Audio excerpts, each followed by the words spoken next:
तर चला मित्रांनो आपल्या ठाणगाव नगरीच्या जत्राला.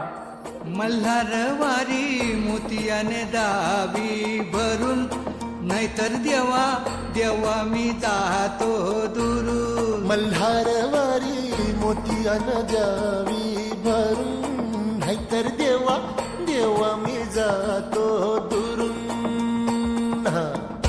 ओढलावती अशी जीवाला गावाकडची माती